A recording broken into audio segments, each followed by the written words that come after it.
بسم الله الرحمن الرحيم. النهارده هنعرف افضل تكتيك نلعب بيه في لعبه صلاح الدين، خصوصا النسخه اللي هي الاكستريم. احنا مش هنلعب بالنسخه الاتش دي النهارده، هنلعب النهارده بالنسخه الاكستريم. الاكستريم فيها مميزات كتير، طبعا هنعرفها دلوقتي.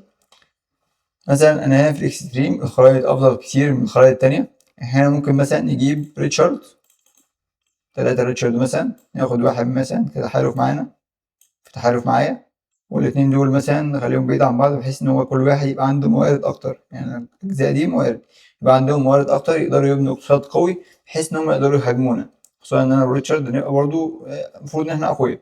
تمام. انا من تفاوض ريتشارد اللي معايا هو الازرق، الازرق هو اللي معايا،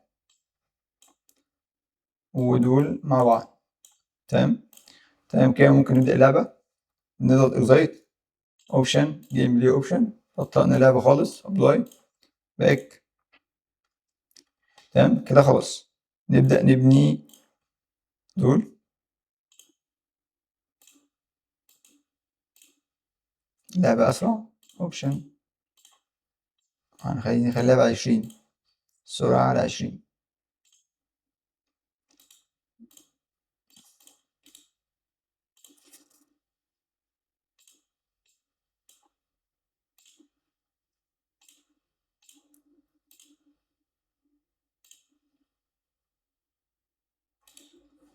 تمام. دول ممكن نخليهم عاديين. عايزين نبني أول حاجة ده عشان نقوي الاقتصاد، نجيب كمية خشب كبيرة.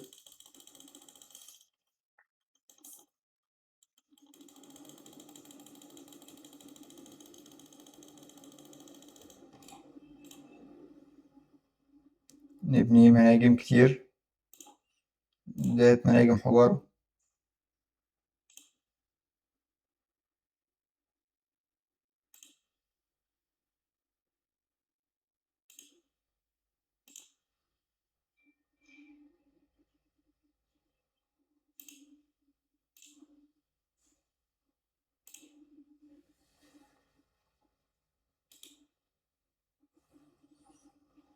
وقلت لكم طبعا ازاي ان احنا نعمل خدعة هنا، او نعمل نخلي المناجم دي اوريدي تودي الحاجات عندنا على طول بشكل مباشر، تودي الحجارة بشكل مباشر على الجاموس لو هو حتى جنب البتاع، جنب الستوك. تمام. هنا ممكن ناخد دول وبعدين نرجعهم عاديين بحيث ان احنا نزود عدد العمال بسرعة. طبعا عشان اللعبة بطيئة فهترخم علينا شوية، الموضوع هنحسه رخم شوية. نشتري حجارة كتير عشان هنحتاجها، نشتري خشب آسف كتير عشان هنحتاجه. احنا اوريدي كده مش معانا فلوس. تمام. فاحنا هنعتمد بقى على الموارد اللي احنا متاحة لينا. يعني مثلا هنا دول إنتاج جنود،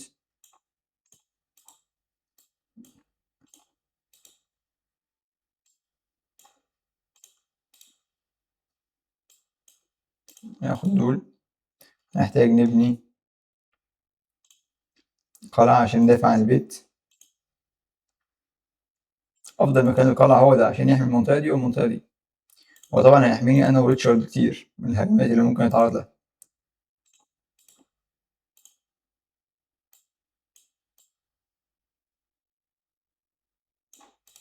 تمام كده. ممكن نبني نحط فوقها شعلة عشان يبقى الأسهم اللي هترمي تطلع مشتعلة، أسهم مشتعلة. نحاول ما نخلصش كل دولت، نسيب منهم عدد واحد أو اتنين عشان يفضل ينتج نفس نوع الجنود ده، لأن احنا لو خدناهم هيقعد شوية عشان يبدأ ينتج نوع جنود مختلف.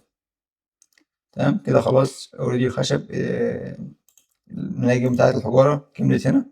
ممكن نقفل عليها.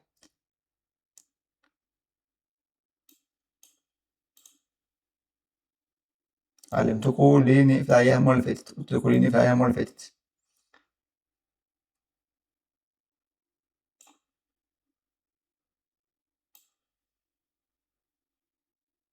مفيش حجارة كفاية.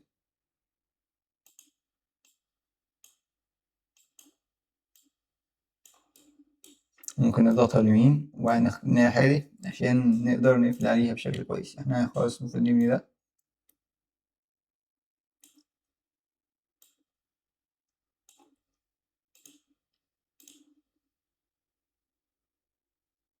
مفيش خشب، مفيش حجارة. احنا عايزين نشتري حجارة، احنا ممكن نستنى ناخد فلوس وبعدين نشتري حجارة.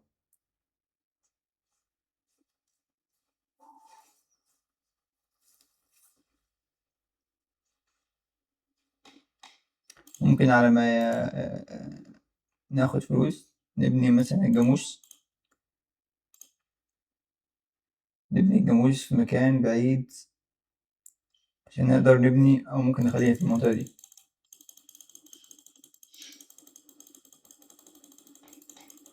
قريب من الستوك شوية.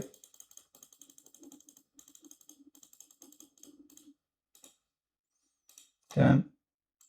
ناخد رومات الأسهم دول. هو اوريدي بدأ يهاجم وده مش حلو.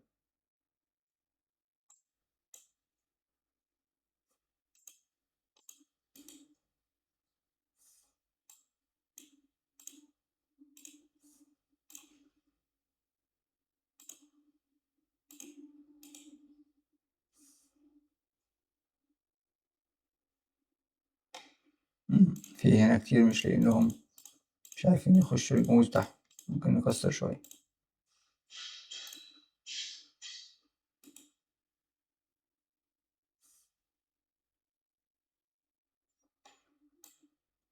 ناخد برضو كل القشر نطلعهم فوق هنا عشان يحمونا من الهجوم ده. طبعا هو بدأ يهاجم بدري أوي. ممكن نوقف دول.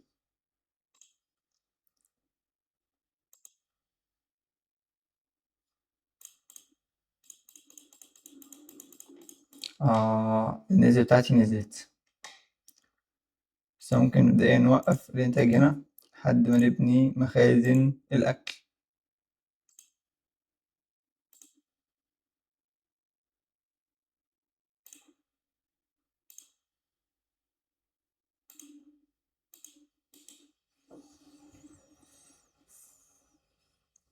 ناخد أرشر.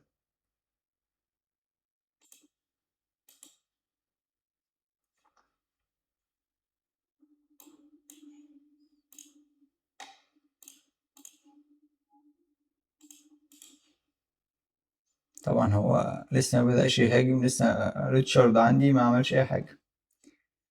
طبعا معانا فلوس دلوقتي فممكن نشتري الحجارة اللي احنا عايزينها عشان نسرع الموارد وزيادة إنتاج الحجارة. ممكن هنقفل على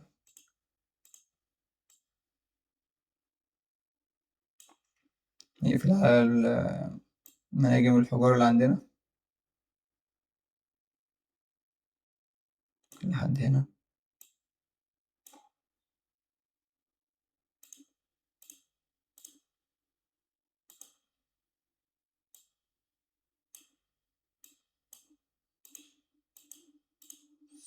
كده تقريبا قفلنا كويس عليها، مفيش مدخل إن هما يخش منه. ريتشارد بيتهاجم، ممكن نحميه. نحاول ندخل دول.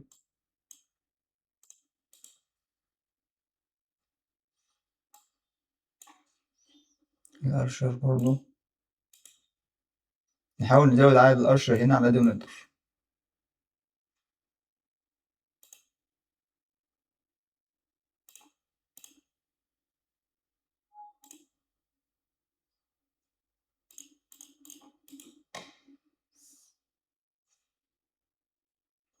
طبعا لازم أول بأول ناخد فلوس.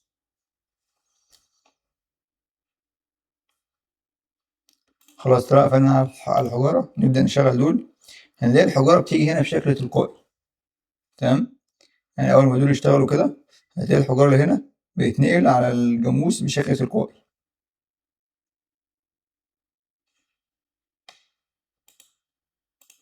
بس احنا لازم نكون متأكدين إن احنا قافلين، مش سايبين أي منفذ إن هو يخش منه حد.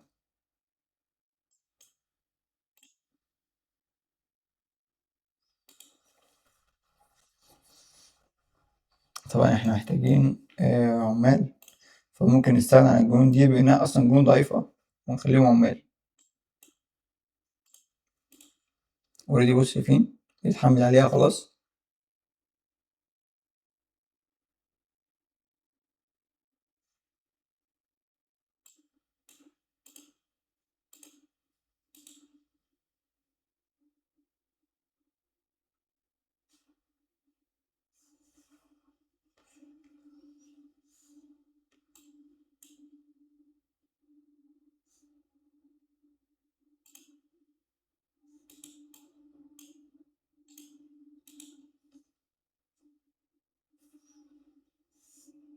ممكن نبدأ نبيع الحجارة دي بقى،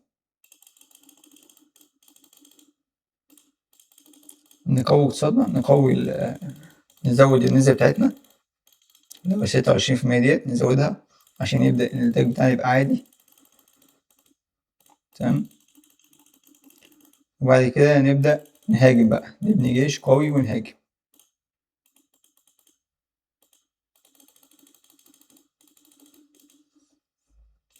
ممكن برضه نبيع الحجارة ديت.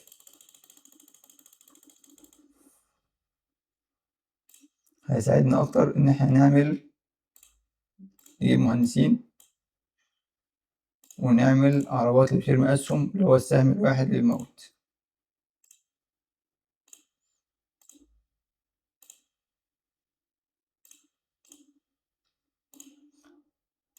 يعني الأرشر مثلا لازم يرمي سهمين، دي ممكن سهم واحد يكون كفاية، بس عايزين فلوس.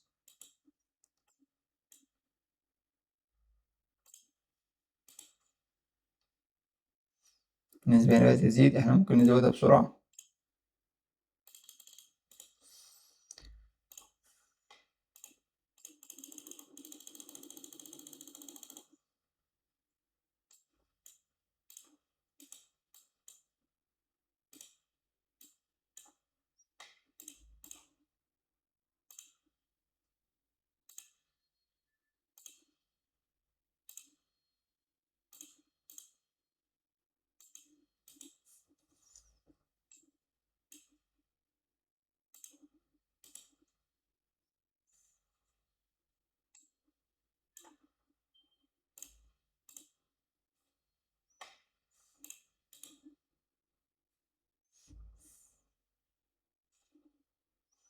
ريتشارد لسه مبدأش يعمل أي حاجة.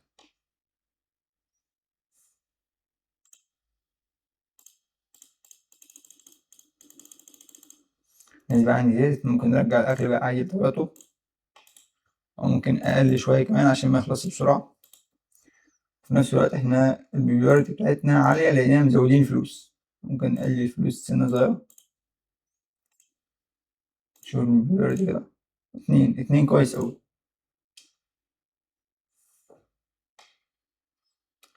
ممكن بقى نسرع اللعبة عادي، نخلي اللعبة سريعة.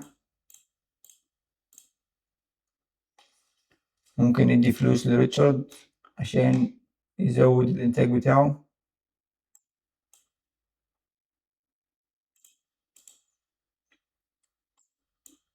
من المساعدة دي، وبعد كده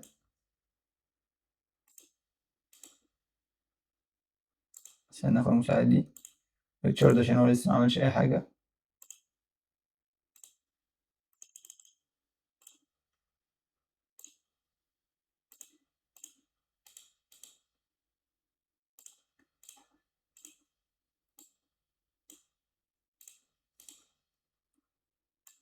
ناخد أرشر قد ما نقدر، ناخد أكبر كمية أرشر موجودة.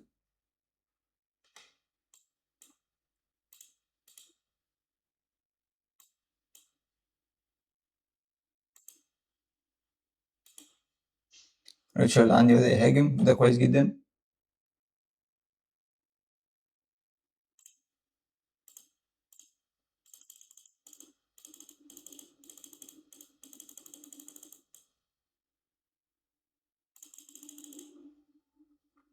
ندي ريتشارد مساعدات.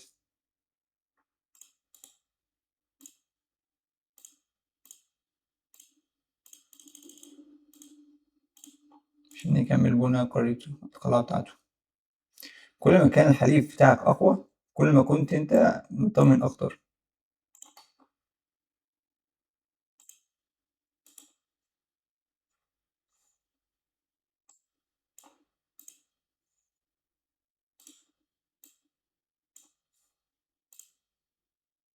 ريتشارد بتاعي قتل اللي هو الأصفر. حلو.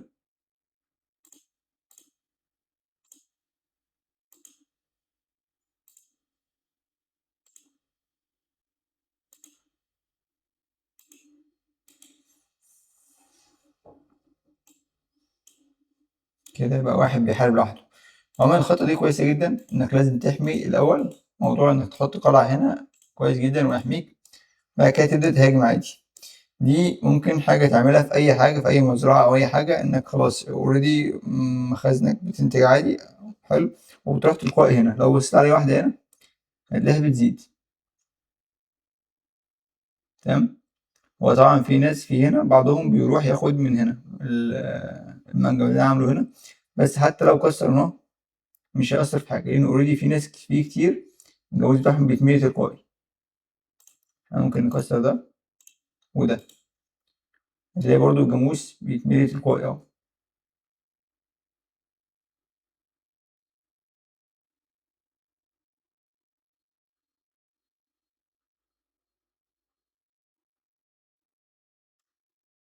تمام. دي أول حاجة. الإكستريم طبعا المساعدة دي بتساعدنا بشكل كبير. المزرعة، الناس اللي بتسأل عن موضوع إنك إزاي تزود عدد المزارعين في المزرعة. حلو. لو عملنا مزرعة مثلا زي مزرعة تفاح مثلا، هو ريتشارد مالي الدنيا مزارع، حطيناها هنا. هنا مش مفيش مكان.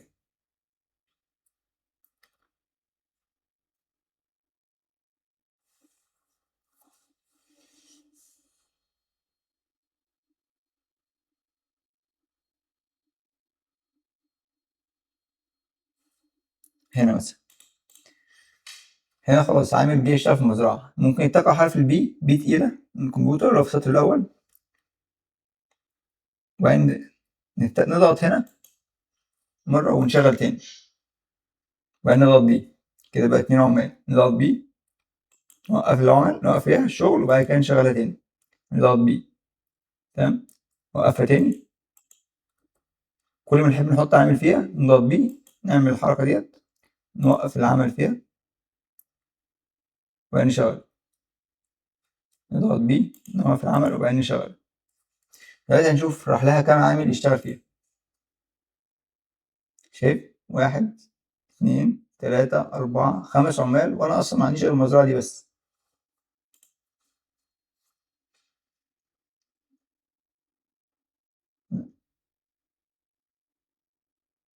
هو بدأوا يشتغلوا فيها اهوت.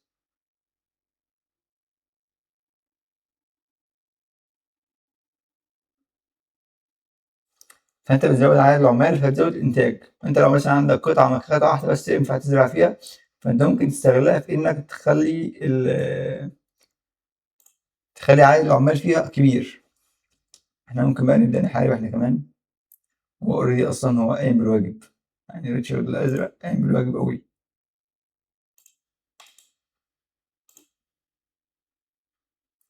ممكن ناخد كل حاجة بقى خلاص.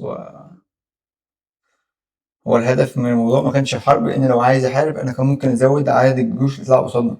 أنا بس عشان أقول لكم بعض الحاجات اللي كان في ناس بتسأل عليها، اللي هي الخدع أو الثغرات اللي ينفع تلعب بيها. طبعا ثغرة زي ثغرة الجنود دي، ثغرة زي ثغرة عدد العمال دي كويسة جدا. ثغرة زي ثغرة إن احنا نقفل على المخزن الإنتاج بتاع الحجارة ده كويس جدا ويفيدنا، بيزود على الإنتاج بسرعة. تمام.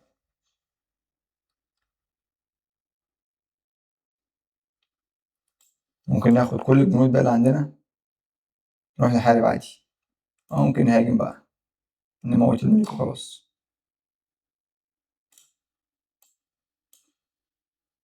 عشان يبقى هو قتل واحد وأنا قتلت واحد، رغم إن هو أصلا هو اللي مكسره وعامل كل حاجة.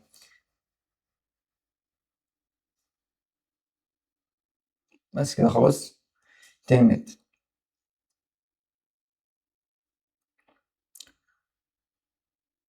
زي ما قلت لكم ممكن نبطئ اللعب وقت ما نحب، نستراح وقت ما نحب، بحيث إن إحنا مثلًا ممكن في وقت الهجوم، وقت ما نحس إن إحنا الاقتصاد بتاعنا قوي نسرّع اللعب عادي، وقت ما نحس إن مثلًا خلاص اقتصادنا بدأ يبقى ضعيف أو كده ومش عارفين نعمل إيه أو مش عارفين نعمل إيه نبطّئ اللعبة. ده مع الوقت هيخلّيك أنت بعد كده تلعب بسرعة عادي من غير ما أي مجهود. تمام؟ بس ده كل حاجة، أتمنى أكون شرحت لكم الموضوع ببساطة. وده كل حاجة النهارده، ولو في حد عايز يسأل أي حاجة أو حد حابب يسأل عن أي حاجة في اللعبة أو خطط للعبة جديدة أو كده ممكن يسيب لي كومنت وأنا هرد عليه. شكرا.